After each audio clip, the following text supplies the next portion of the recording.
নমস্কার বন্ধুরা, সুনিতার হেসেলে সবাইকে স্বাগত। আজ আমি আবারও চলে এসেছি সম্পূর্ণ একটা নিরামিষ আলু সয়াবিনের কারি রেসিপি নিয়ে। চলুন তাহলে রেসিপিটি শুরু করা যাক।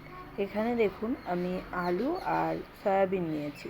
আলুগুলোকে ছোট টুকরো করে কেটে নিয়েছি আর এখানে আমি ছোট দানার সয়াবিনটা ব্যবহার করছি। এই আলু আর সয়াবিনটা আমি একটু প্রেসার কুকারে একটা সিটি দিয়ে নেব। হালকা একটু লবণ দিয়ে আমি প্রেসার কুকারে একটা সিটি দিয়ে নেব। এবার আমি একটা মশলা তৈরি করে নেব। তার জন্য এখানে আমি মিক্সির জারে দিয়ে দিয়েছি আদা, দিয়ে দিয়েছি 1 চামচ গোটা ধনে, 1 চামচ গোটা জিরে আর দিয়েছি স্বাদ অনুযায়ী কাঁচা লঙ্কা। এগুলোর আমি পেস্ট তৈরি করে নিয়ে এখানে একটা বড় সাইজের টমেটো আমি এর মধ্যে দিয়ে দিয়েছি। এবার এটাকেও আমি একটা পেস্ট বানিয়ে নেব। দেখুন এদিকে আমাদের আলু আর সয়াবিনগুলো খুব ভালো করে সিদ্ধ হয়ে গেছে। এবার আমি একটা ভাজা মশলা তৈরি করে নেব। তার জন্য এখানে আমি কড়াইতে দিয়ে দিয়েছি সামান্য একটু গোটা জিরে আর সামান্য একটু গোটা ধনে। এইগুলো আমি শুকনো খোলায় একটু নেড়ে নেব। দেখুন খুব ভালো করে আমি ভেজে নিয়েছি। এবার এগুলোকে আমি নামিয়ে নেব।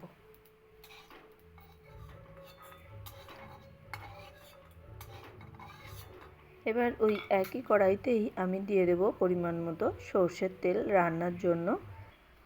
দিয়ে দিয়েছি তেজপাতা আর শুকনো লঙ্কা ফোড়ন। খুব ভালো করে ফোড়নটা একটু ভাজা হয়ে গেলে এর মধ্যে দিয়ে দেব বেটে রাখা মশলা। মশলাটা দিয়ে খুব ভালো করে একটু মিশিয়ে নিয়েছি। নেওয়ার পরেই এখানে এবার আমি এর মধ্যে দিয়ে দেব স্বাদ অনুযায়ী একটু লবণ,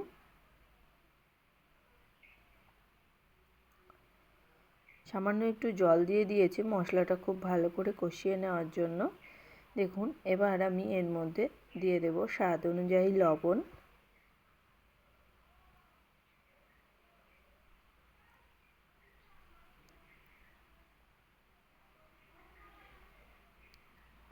আর দিয়ে দেব সামান্য একটু হলুদ গুঁড়ো,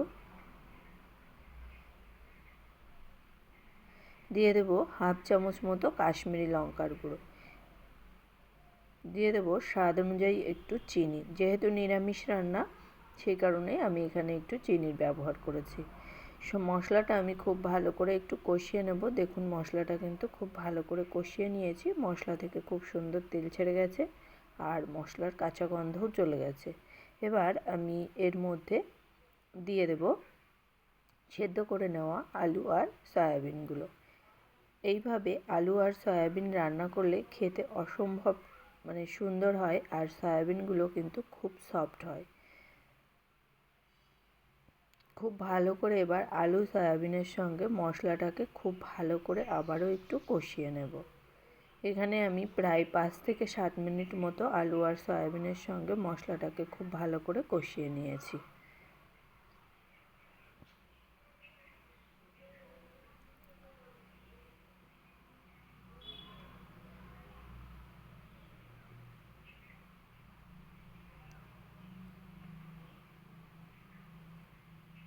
দেখুন আলু আর সয়াবিনটা খুব ভালো করে কষানো হয়ে গেছে। এবার এর মধ্যে আমি দিয়ে দেবো পরিমাণ মতো গরম জল। অবশ্যই এই রান্নাতে একটু গরম জল ব্যবহার করবেন, তাহলে টেস্টটা কিন্তু খুব ভালো হয়। গরম জলটা দেওয়ার পরে খুব ভালো করে একটু মিশিয়ে নেব। মিশিয়ে নিয়ে এই ঝোলটাকে আমি ফুটতে দেব। ঝোলটা আমি খুব ভালো করে কিন্তু ফুটিয়ে নিয়েছি। প্রায় 5 মিনিট মতো আমি ঝোলটাকে খুব ভালো করে একটু ফুটিয়ে নিয়েছি। এবার এর মধ্যে দিয়ে দেব যে জিরে আর ধনেটা আমি ভেজে রেখেছিলাম, সেই জিরে আর ধনেটা এখানে আমি দিয়ে দিয়েছি। এটা কিন্তু আমি একদম মিহি পাউডার করিনি, হালকা একটু দানা দানা রেখেছি। এবার দিয়ে দিয়েছি হাফ চামচ গরম মশলা গুঁড়ো। খুব ভালো করে সমস্ত কিছু আবারও মিশিয়ে নেব। মিশিয়ে নিলেই কিন্তু তৈরি হয়ে গেল আমাদের আলু সয়াবিনের কারি। যে কোনো নিরামিষের দিনে আমরা প্রায়শই চিন্তা করে থাকি যে কী রান্না করব। এই রকম সয়াবিনের কারি যদি থাকে তাহলে কিন্তু আর কোনো কিছুরই প্রয়োজন পড়ে না। তাহলে বন্ধুরা আমার এই সহজ পদ্ধতির আলু সয়াবিনের কারির রেসিপিটি কেমন লাগলো অবশ্যই কিন্তু কমেন্ট করে জানাবেন।